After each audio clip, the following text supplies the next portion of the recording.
Alrighty, ladies and gentlemen, welcome back to another episode of A Word with the Wise. Today I've got a very special guest. This man has been a part of my life for, I don't know, for how long do you think? It's over 10 years. Yeah, like maybe 12, 13 years now. Like, definitely one of the longest friendships I've had, and I would say it's been a long, crazy journey, but this is Kusha Keef, a man of many names. Go ahead and tell the people a little bit about yourself. I go by Kusha Keef with my music. I've been working on it since I was like 12 or 13 years old.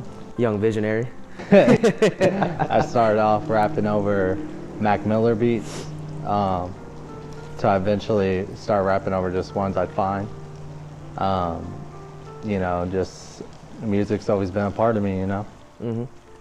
So, how would you say, I guess, what kind of box do you put yourself in? So, like if you have fans and you grow your audience, how would you like to express yourselves and so they can kind of understand who you are?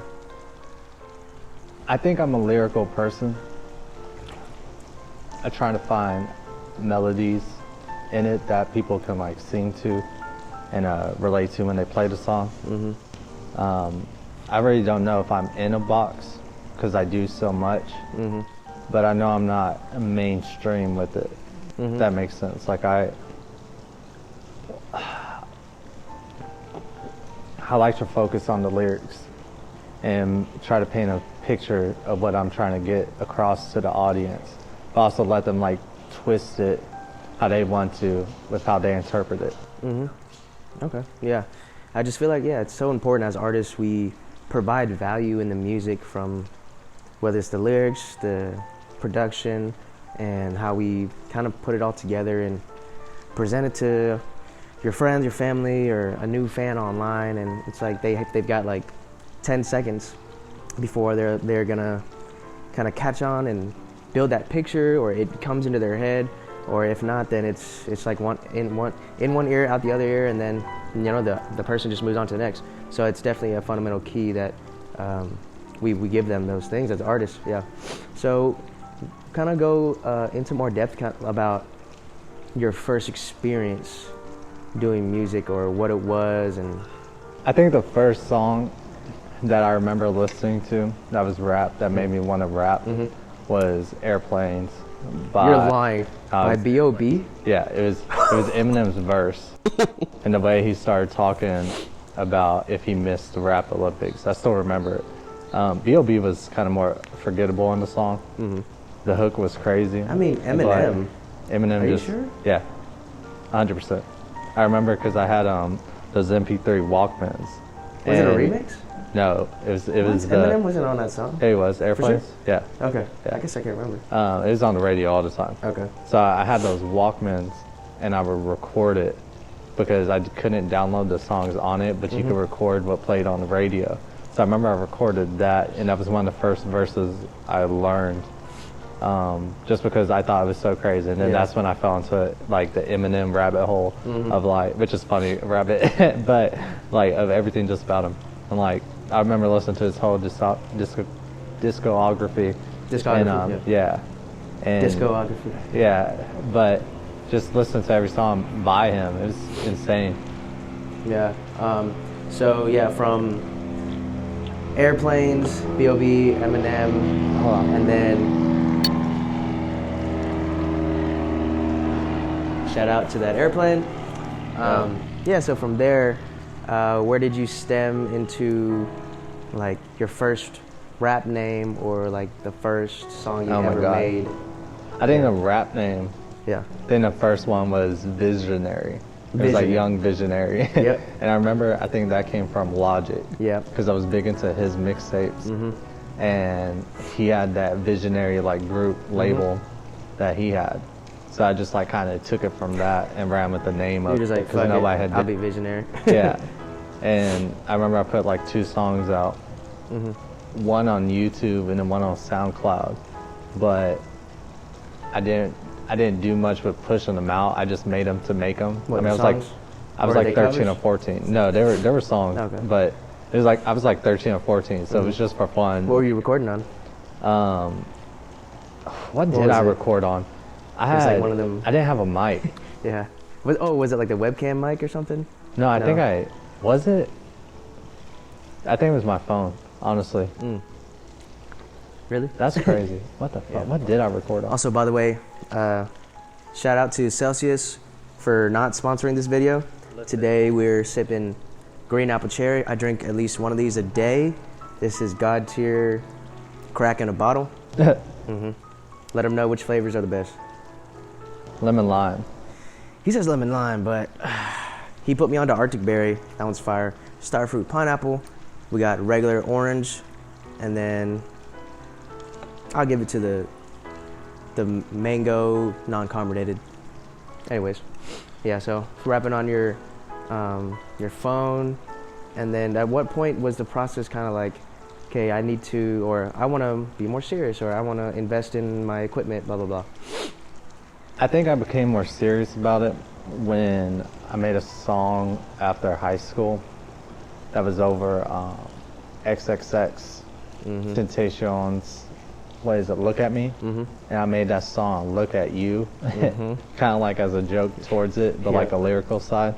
And then a lot of people liked it, and they like really took me as a rapper. So I was like, okay, maybe I need to take myself more seriously and invest into my products or my production of it, so it could come out better.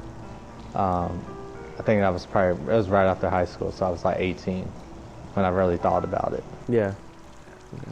And so I guess this is maybe already answered, but kind of your influences as you kind of grew up, and they really kind of set the foundation of your style and what you kind of wanted to be like. So like music, I remember the first music I started listening to was like alternative rock, which was my dad putting me on that. So I listened to a lot of it. And then my mom introduced me to hip hop around like 10 years old, and I just fell in love with it. So since then, it was a lot of hip hop. She used to play or anything? It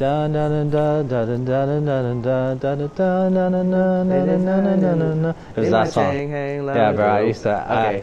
That song. I remember when I heard that song the first time on the radio. I think I was like on the way to my friend's like bowling birthday party or something. And I was like, it's just like all the kids knew the song for some reason. But I was like, growing up, I didn't listen to the radio that much. So like everybody was popping. I was like, damn, okay, this is hard. Like 2000s rap was different, bro. It really was, bro. It was so different. I don't even know what you call that. Like who did that song? I don't know. I think it was the DJ Yin Yang Hangman? Twins. Okay. Something like that, Yin Yang, or I think it was them. I think it is, yeah. That was a long time ago. But so listen to songs like that. But then once I got into high school, it was like listening to music that my friends were listening to and artists that I would find and I could associate with, which was a lot of like Childish Gambino, Logic, Mac Miller, Tyler the Creator. It was like a lot of young artists that were coming up when we were going through that early adolescence. Yeah. Which just influenced our music, my music, and just I think the way we live so much. You know? Yeah. What's an artist from kind of that era do you think kind of got swept under the rug and kind of didn't reach their full potential, if anything comes to mind? From then to now. I think the biggest one. I know what I was gonna say. Just because you had mentioned Chance, I wanted to say Vic Mensa, because it's like he had a lot of cards going in the right direction for him, but I feel like he didn't necessarily care about breaking through to the mainstream sound. Like, yeah, but if you're talking about like overall the most talent that you can tell me which one you think had the most talent and stuff, was probably Joey Badass, because Joey Badass had a lot of hype with 1999, and then really Jay-Z wanted to sign him, and he said no, he wanted to do it on his own. He did it with Pro Era, but then after that they failed to really do anything big. They just had a lot more years of like silence. Especially the group. He could have been more successful if he signed with Jay-Z, if he didn't go like the Jay Electronica route. Of like waiting 15 plus years to put out another song.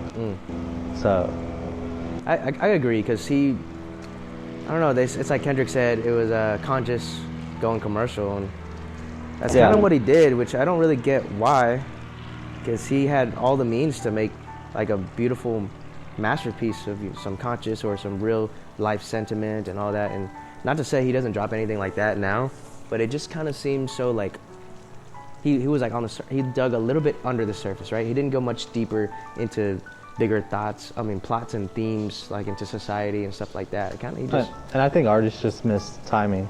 Yeah, that is if they don't 100% strike true. while the metal's hot and they have a buzz and they wait like 5 years, sometimes it's gone. Or like they didn't build up the hype enough to where you can take that break. Yeah. I mean, like look at Frank Ocean, right? This man just became a legend off of silence, which is kind of crazy, you know what I mean? So the timing is so important, and I guess Joey he didn't pull up. But hey, it's not too late. 2023, he could have come back. Who knows? Yeah. But okay, I guess I wanted to get into your thoughts on the music industry and like, because we've been friends for so long, and he's always been like those midnight conversations about the music industry and how things could be different or what should change, like, so what's your opinion on the music industry and how things are ran and how they are going to grow into the future? I love it. I think hip hop is so good right now. Mm-hmm. I think there's a lot of everything out there for anybody that wants to get into hip hop. Mm-hmm. The media plants that people like to say and put out there, I really don't think it's a true statement. Like, yeah, the record labels can push a certain artist, but there's so much out there, and the people really choose who makes it. The female rap era scene is crazy right now. Yeah, it is actually growing pretty well. Yeah, it's gone insane. There's a lot of new artists that come out every day. Nobody's like stuck, or they're working on sticking. And even but the rappers that came out in the 2010s, a lot of those are sticking around because they're all unique. Yeah. So like, you got a little bit of everything right now. The music would be so different, like some artists that passed away were still around. But it's not bad where it's at either. Yeah. Random fact I saw, I think it was like 38 million songs on Spotify in this last year received 0 plays. So like, that just kind of shows like this music. As much as there's space in the music industry, it's so saturated. You know what I mean? Yeah. And I think that's my take on everything, is that most lanes are kind of filled. It's like if it's been done, then it's already being done. So I want to say nowadays, if you really want to stand out as an artist, you have to be on your P's and Q's for every lane just to break that barrier to entry of whether it's your social image, your content strategy, and your marketing, your PR, and then like your just involvement. So like it all just kind of comes together once like you put that key into that one door. Okay, now the next lock, the next lock, the next lock. And I think so people who are still doing the regular genres, whether it's just like rap, R&B, or whatever, I think they can still be successful as long as you kind of build up those foundations. So I think there's definitely like two sides to how someone could think like, yeah, there's a lot of shit going on, or everybody's doing the same shit, or oh yeah, there's a lot of opportunity, like everything's a little bit more accessible now, like DistroKid, like they're like all this stuff really wasn't evident back in the day, and it was just like they had to push their shit out themselves. So I think it's a really great place we're heading towards. Yeah. That music has been headed towards. Yeah. So now this one's a little bit more creative. What do you think, or if you had the chance to sit down and have dinner with 2 artists, dead or alive, who would they be? I think... Yeah, dinner's like 3 hours long. You had to chop it up, eat some good food. Yeah, 2 artists. I think it has to be Drake. Drake has to be on there. Because Drake isn't more of like a production artist, he's more of like a rapper, singer. But the advice he could give you with making music is probably just insane. Especially because like I'm not a producer, like I'm a rapper. So listening to somebody like that, having dinner with them. I was about to say, most people don't know, like OVO, 40, and Drake, they literally like just produce the songs together. And I remember seeing something where 40 was saying Drake was kind of making most of them, and then like he wouldn't even want to take credit for doing it, and it just shows the type of person he is. Anyways.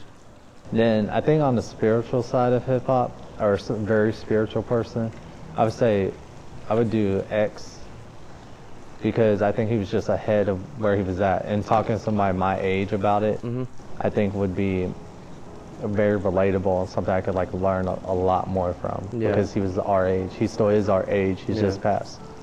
So talk to him. Yeah, that dinner would be insane.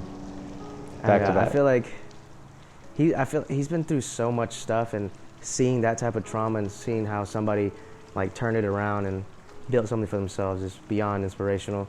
And especially having Drake there too. Like, I mean, but it's funny you picked those two because they had literally that beef together to where who knows if Drake killed him or not.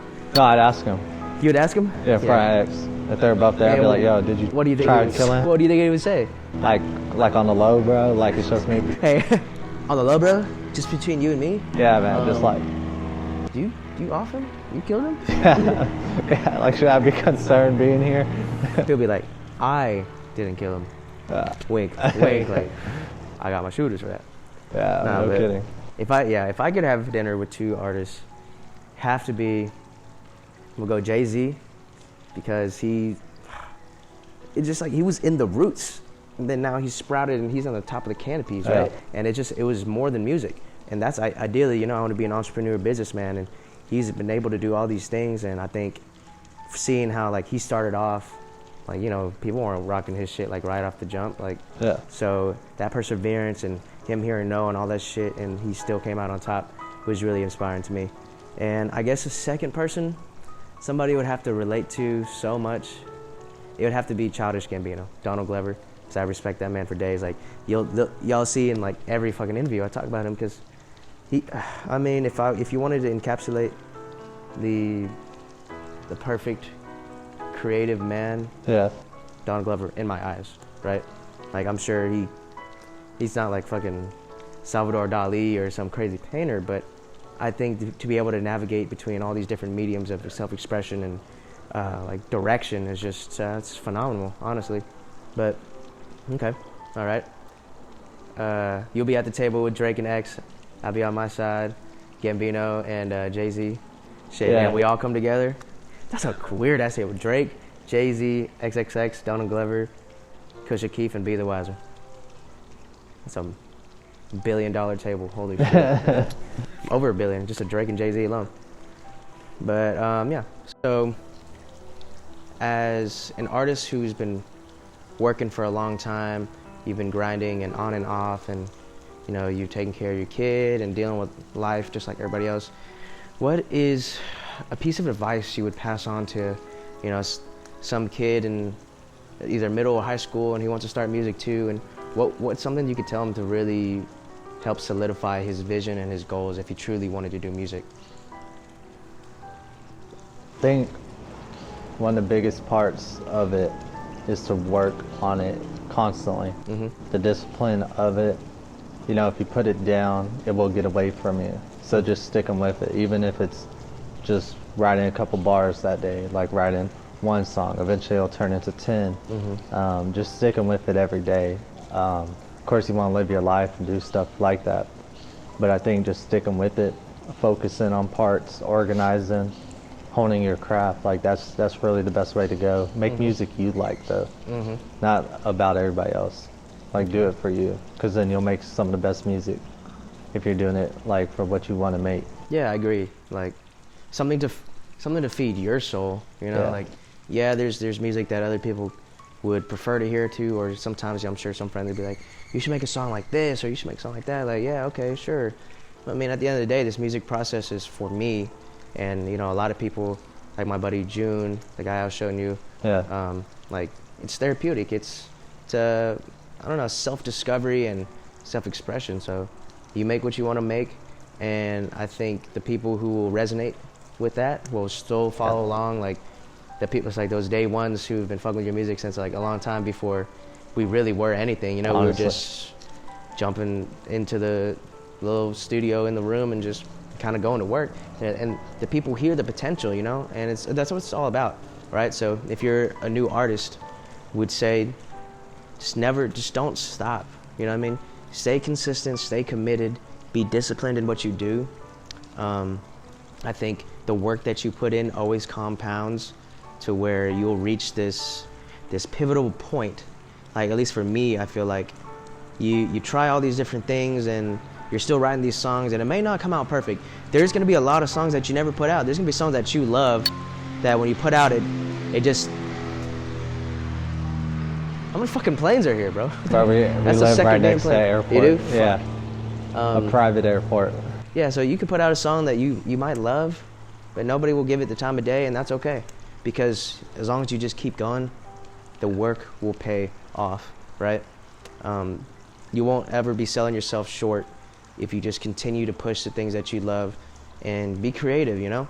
Yeah. You never want to follow in a man's shadow, right? Like, you gotta iconicize yourself. You gotta aspire to be more, you know? Yeah. So I think well put. That's the greatest advice I'd offer anybody trying to start, at least thinking back, like, from what we were doing, hopping on the Kanye beat tape or whatever that I thought was cool, and recording off of Audacity on a headphone mic and just being stupid. Yeah, times. Yeah, and then, you know, it's gonna suck, but hey, make 1,000 songs that suck, you'll make 100 songs that maybe sound good. So it's all compounded. As far as what else I wanted to ask you, what's a way that you'd like to impact the music industry before you go, right? Like, what's kind of like your driving vision as an artist? I think to inspire somebody to want to do it, or, I mean, yeah, really to inspire somebody. I think that's the best thing you can do with it, is to like help somebody out of a bad place and be relatable and help them be like an escape. So like if you can just even help one person with your music, it's amazing, I think. And I think that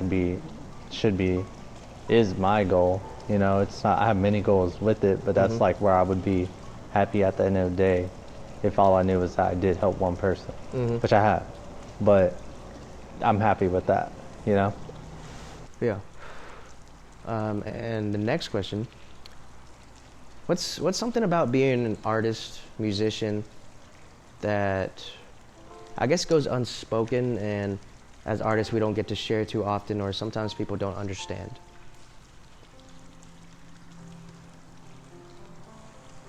Is that, this isn't for everybody, but it's just like, I mean, the shit I say is true, you know? And I'm not out there right there in your face saying, hey, this is all true, but I think sometimes you can look at it at face value and be like, nah, this couldn't happen. But like, I had to live with like, nah, yeah, some of this did happen, some of this does happen, just as much as it shames me or reveals everybody around me. And it's a very like raw moment of like who I am to people, and that's just something you gotta live with as an artist, you know? And that everybody faces as an artist. Are they honest? Are they real about what they say? Or are they not? And only the person writing it and presenting it is, and knows that answer. Yeah. That's that every artist kind of has to face. Like, is it bullshit or is it not? Yeah, I think the public view is always kind of like, what do you say, like leering over, just because everybody's gonna try to dissect what you say, and is this the truth, or is he bullshitting, or like, why is he lying? And yeah, it's like, well, that can't happen. You know, he's not.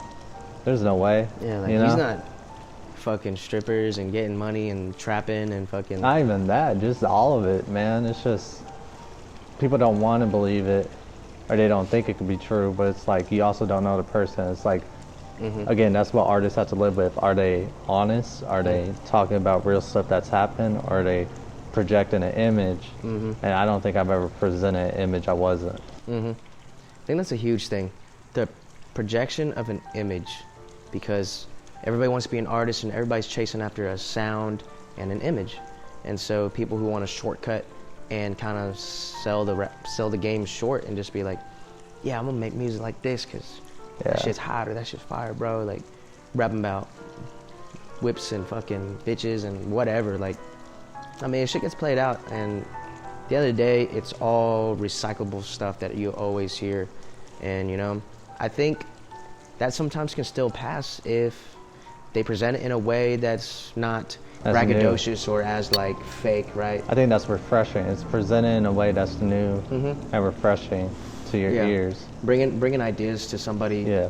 in a different way, like that's what I really like about Drake, because like him being Canadian, like their dialogue and syntax is just a little different, and you can always notice it when Drake raps or sings, because the way he forms his sentences, he like maybe putting the action first and then continuing out with the sentence, or like you have your part of the sentence and it's like swapped, so it's just hits different and it's not the same stuff that everybody's saying. I came up from nothing from the bottom to the top, or he would say top to bottom. You know what I mean? Like he would just flip it around. You disagree? I disagree. I think Drake is like one of the artists that everybody just mimics, and he mimics too. Hold on. Yeah. Plane number 3. I'm gonna put a plane counter up because that's so fucking many. Yeah, no. I think Drake is somebody that kind of mimics the industry about what's hot. So he is like... It's tough to say though. I mean, the recycled. I don't know his process too much. No, he is. Yeah. He is. Everybody tries to mimic him, but he's stealing it too. Not in a bad way. I mean, that's true. I like all Drake. Artistry is it's imitated by something. Life imitates art. So I think it's kind of impossible to not draw influence from things. But you're saying kind of Drake does it more often than people think, and Yeah, that's why he's been I think he does at the well top for so long. Yeah, I think he does well with it. He disguises that influence with his own style, and then he's fucking smooth with it, so he can do whatever the fuck he wants. Yeah, it still comes out good. Yeah. So it's like... So hey, I mean, how would you feel at the end of the day if everybody in the game mimicked Drake? What would the rap game be like? It's all mini Drakes, bro. It's all out there, dude, as Drake does. Mini Drakes? Yeah. It's like Chicago, bro. Everybody mini Drake out there, bro. I think it couldn't ever go well. Like everybody trying to sound like somebody, which it is true though. Whether you have like Young Thug, Playboi Carti, Lil Uzi, or Drake, Future, all these. Yeah, those are all artists that are solidified. I think every artist still coming up takes a little bit from Drake. Yeah, I agree. Yeah. I mean, why not try to imitate greatness? Exactly. Man's did this shit for himself. Yeah. He's got the cheat code. Okay. But yeah. Last question I wanted to ask you is, what was one of your most important memories or memorable moments that was happening to you at the time when you made music, if that rings anything? I think there's so many things that came from me making music that just felt like pivotal, or just this is because I'm making music right now. Like it's very inspiring to be in those moments sometimes, like performing a song. I remember I did it at Scratch House, and I performed in Austin, right? Yeah, I performed 17, and just like watching people, like that's the song. Groovy, that's the song I play every time. That shocks people, because I'm like, hey, I can rap. Yeah. And they're like, oh yeah, like everybody has that like bass on them. That's like, oh yeah, like for sure. Yeah, but then you play it. I played that one song, and it just like, it makes people's jaw drop. Like they do a second look. Yeah. And then they're like, wait, this is you? I'm like, yeah. And then performing that, it was the same reaction. It was just like, wait, this kid's making that? I was like, that moments like that they're just embedded into my head, because it makes you feel like, yeah, this is real. Like this is exciting. The adrenaline's there. Yep. People are feeling it. People like it, and it's just intoxicating. Yeah. You want to do more of it. So I feel like, but then at the same time, I'm always chasing that in everything I do, because I'm like, I want that. The memories, the experience. I think that's one of the most beautiful things about being an artist, because we get the opportunity to write and bring a world in and show people our slice of life and our style. You know what I mean? Yeah. Like everybody's got their different slice of life, and to be able to convey that through musical sounds and beautiful lyricism. It's really undefeated, you know? Yeah. And then one last bonus question.